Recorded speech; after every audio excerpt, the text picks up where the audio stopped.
Many thanks for joining me on Global News in Zuma, Nigeria. We begin with black boxes found in deadly American Airlines crash close to Washington, D.C. No survivors in passenger plane, Army helicopter collision. 2 Palestinians killed by Israeli forces in Jenin. Brazil's Lula vows to reciprocate any U.S. tariffs, and DRC troops surrender to M23, escorted to training camp. In the United States, investigators have located the black boxes from the American Airlines jet that crashed into a U.S. Army helicopter close to Washington, D.C., killing all 67 people on board.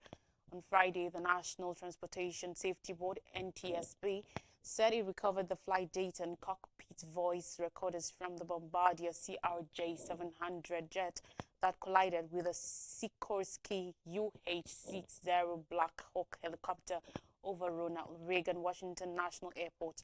The recorders are at the NTSB labs for evaluation, the agency said in a statement. NTSB Chairman Jennifer Hom MD earlier said, according to report, that the agency will leave no stone unturned in its probe into the accident, the first deadly crash involving a U.S. commercial airline in over 15 years.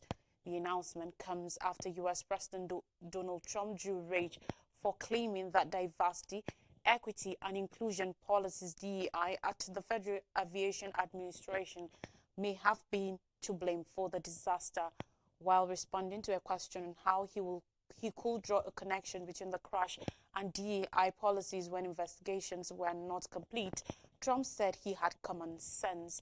His comments triggered condemnation from Democrats and disability rights groups, including the National Disability Rights Network, which tagged his statement irresponsible, disparaging, and wrong. Pete Buttigieg, who served as Transportation Secretary under ex-U.S. President Joe Biden, called it comments as despicable.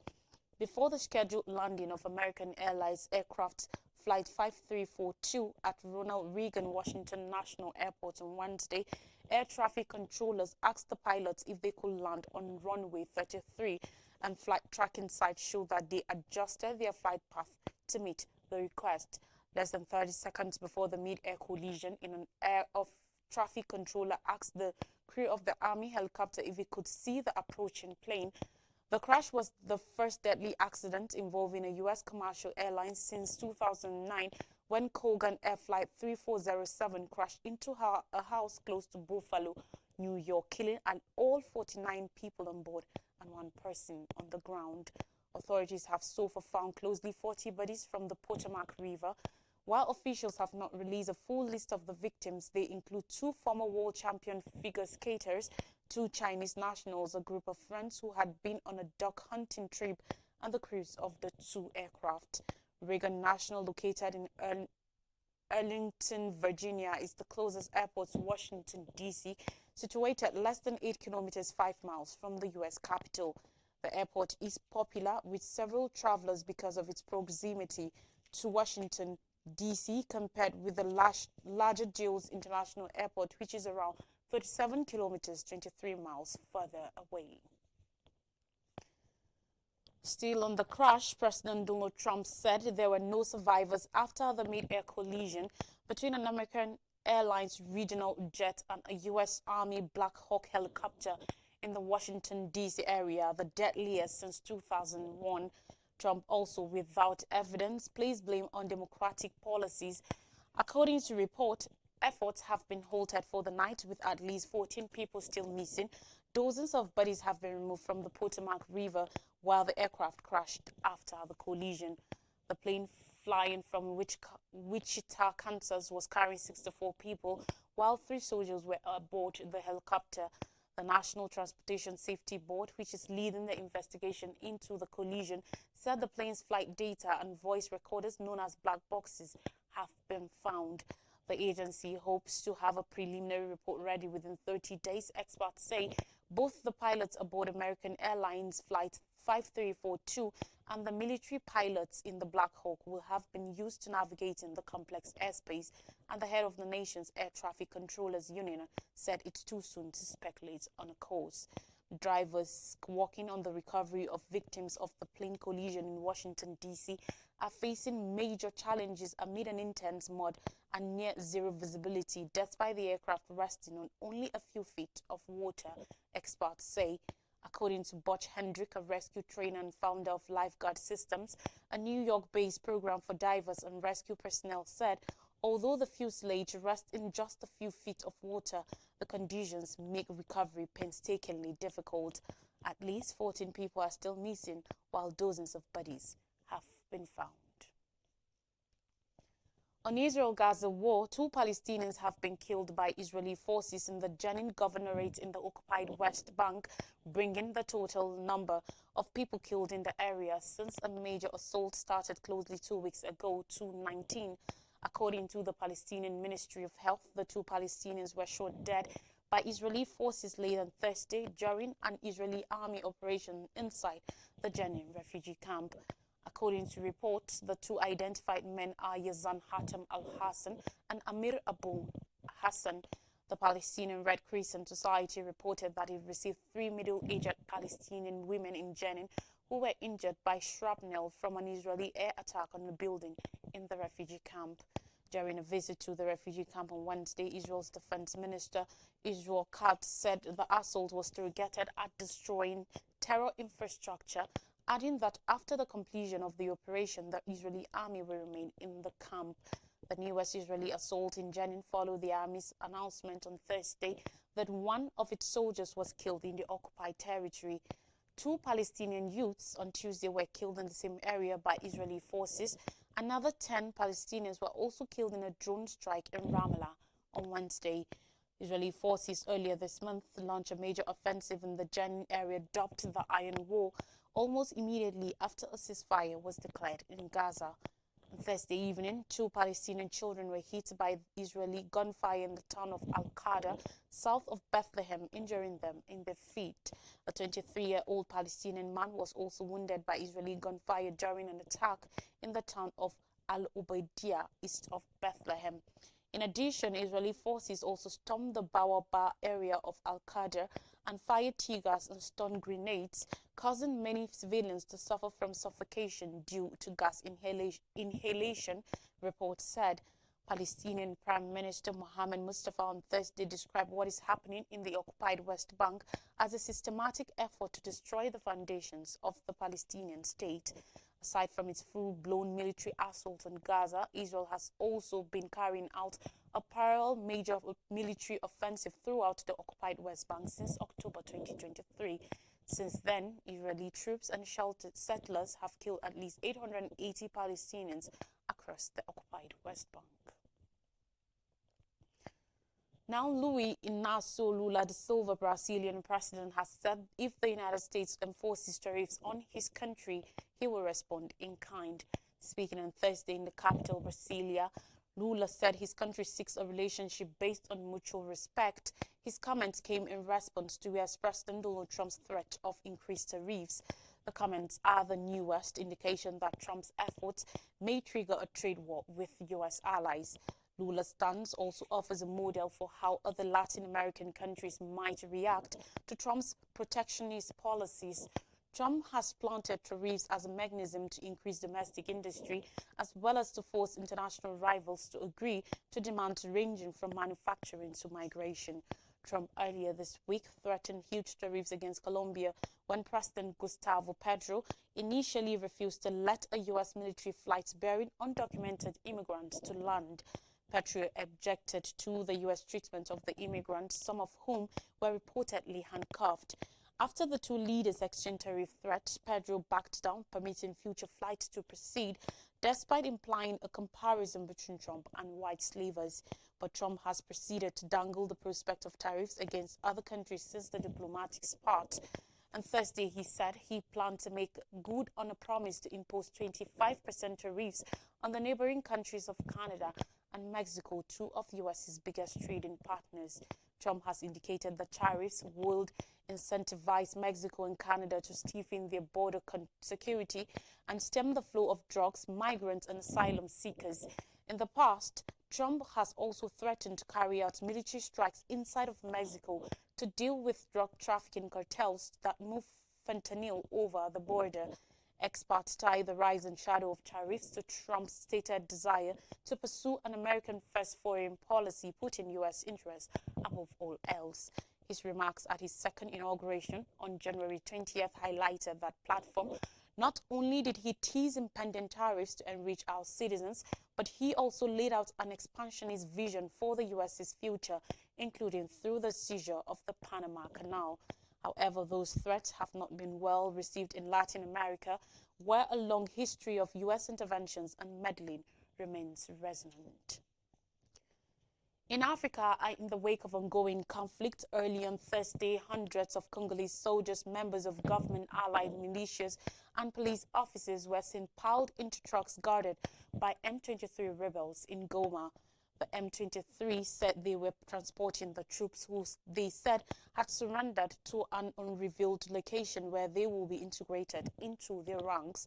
An M23 political leader, Corneille Nangaa, said, "We are sending them to training centers where they will be trained on the importance of the army, and then they will become full members of the revolution," adding that soldiers who no longer wanted to fight will be permitted to return to civilian life, but that some were ready to join M23.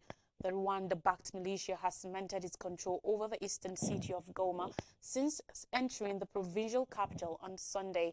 The rebels on Thursday said they planned to take their fight to the far-off capital, Kinshasa.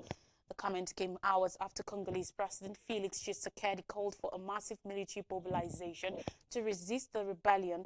The United Nations humanitarian coordinator in the DRC said basic services are hugely paralyzed in Goma. The city is a critical humanitarian hub for over 6 million people displaced by the conflict in eastern Congo. United Nations experts say the M23 rebels are supported by some 4,000 troops from neighboring Rwanda for more than in 2012 when they first captured Goma. The M23 is one of over 100 armed groups vying for control of the DRC's mineral-rich east. It holds huge deposits projected to be worth $24 trillion that are vital to much of the world's electronics industry, including mobile phones and laptops. We take a quick break, and when we come back, we'll give you more stories from Nigeria. Don't go anywhere.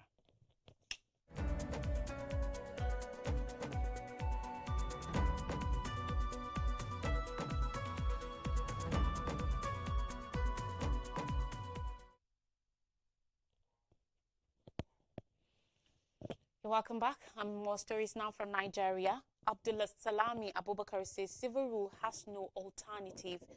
Ex-head of state General Abdulsalami Abubakar has asked Nigerians, particularly political parties, to keep watering and nurturing the tree of democracy, saying there is no alternative to civil rule. Abubakar spoke on Thursday in Abuja at the launch of a book titled 100 Years of Political Parties Evolution in Nigeria, 1923 to 2023, by the Inter-Party Advisory Council, IPAC. According to reports, the theme of the event was 100 Years of Political Parties Evolution in Nigeria, the imperative of Nigeria's political stability, issues and solutions. Abubakar, who was the chairman of the occasion, said in spite of military interventions, democracy had come to stay in Nigeria.